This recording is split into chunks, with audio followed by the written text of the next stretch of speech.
We're controlled in many different ways. Even this is a sort of form of control if you think about it. Interpolation. I'm just sort of standing up, I've got a microphone, I'm talking shit. You're sitting there, not laughing politely.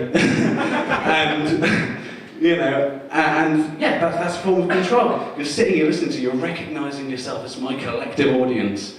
Another form of control, advertising, promotion. No doubt many of you would have come to this gig because either you'll have seen, it's UNICEF, it's for charity, so I want to make myself feel like a good person today, so you'll have come along for that reason. Or you'll have just seen free comedy. It's free.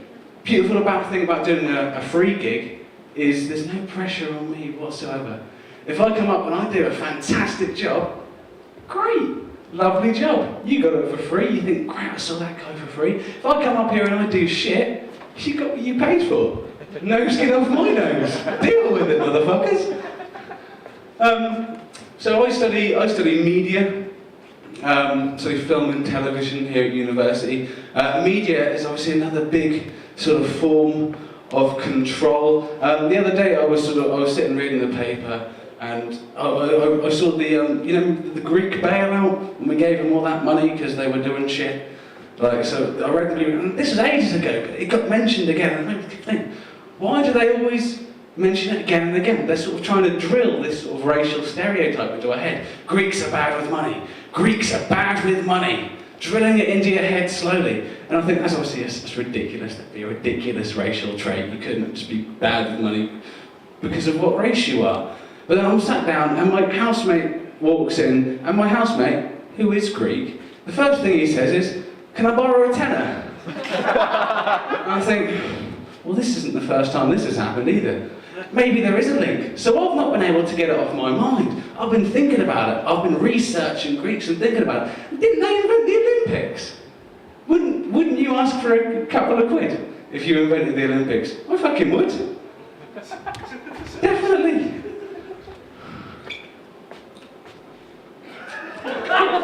Stay hydrated. I'll tell you what I'll do now. I'll read you a little story. What I'll do. Because I'm a film and TV student, I sort of, you when you're researching at uni, you read like trade papers and journals and shit like that. Now this is one that just sort of caught my attention. This was literally the other day. I just found it funny. You might not. The headline is this: Participant sues RDF over gay wife swap. So you're all aware of the wife swap? Yeah, the programme wife swap. They switch the wives. Give me something here, people. Come on. Yes. Yes. Sweet. Thank you very much. So this is the article. A participant in Wife Swap USA is trying to sue RDF, the people who made it, for over $10 million after his wife was swapped with a gay man. Seems immediately. At first you think, right, just some homophobic man suing a company, but it's deeper than that. Let me read on. So, Jeffrey D. Bedford, that's the man's name, who took part in the show in October 2005, has filed a suit against RDF Media, ABC Television and its owner, Walt Disney. You've got to be pretty fucking sour to sue Disney, haven't you? But he's claiming that the producers misled him, that's the word it uses, by replacing his wife with a gay man rather than another woman. It sounds like he's confessing openly in a magazine that he just wanted to sleep with someone else. The producers are saying to him, "Come on, we've got a lovely, sexy bird, so leave your wife for a week. It'd be great, you can get get deep in there, balls deep." And he's well up for it.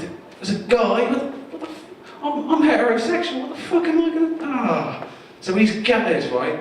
So he thinks, but he realises that he's just come across and said, "I wanted to cheat in my wife in mainstream media." So he tries to make up for it by adding more to the claim. So it goes on to say, Bedford's claim, filed in Muscogee's US District Court in Oklahoma on 11th of October, just so you know, goes on to allege that he was threatened that if he did not participate in the show, the whereabouts of his own wife would not be revealed to him.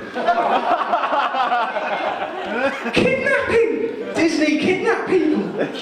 Disney actually, what do you think, little Mickey Mouse spends some time in his basement? Wouldn't be nice. So he says, they kidnapped my wife. And it gets even more ridiculous, right? He says, He also alleges that he was not allowed to contact his wife during filming and claims he was told by producers on several occasions that she was leaving him. How horrible is that? But the thing is, it sounds ridiculous because it's sort of like the fact they said you're not allowed to contact her, like, just so you know, Jeff, your wife's leaving you. I know you're busy with filming that, but just thought I'd let you know your wife is going to be leaving you. It's like, oh, no, I've got to call her, no, don't do that, you can't call her. Well, why not? I've got to call. No, not allowed to call her. And he didn't question that at any point. He just thought, yeah, my wife's leaving me. Oh dear. So the RDF Chief Creative Officer, Stephen Lambert, in sort of defence of all this at the end, he sort of goes, we believe we've done nothing wrong. As with all contributors to Wife Swap, Mr. Bedford was made fully aware of what was going to happen, including the fact that his new wife might be with the sex. Doesn't mention the kidnapping. Doesn't mention anything about the fact that Disney kidnaps children.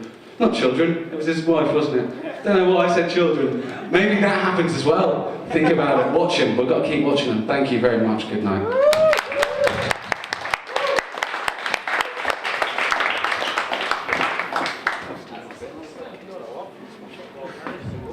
My favourite part of that set is the bit where he tried to prove the racial stereotype by Googling it. I mean, that's like asking a black person if they like chicken. Banotha, do you like chicken by any chance? No. Well.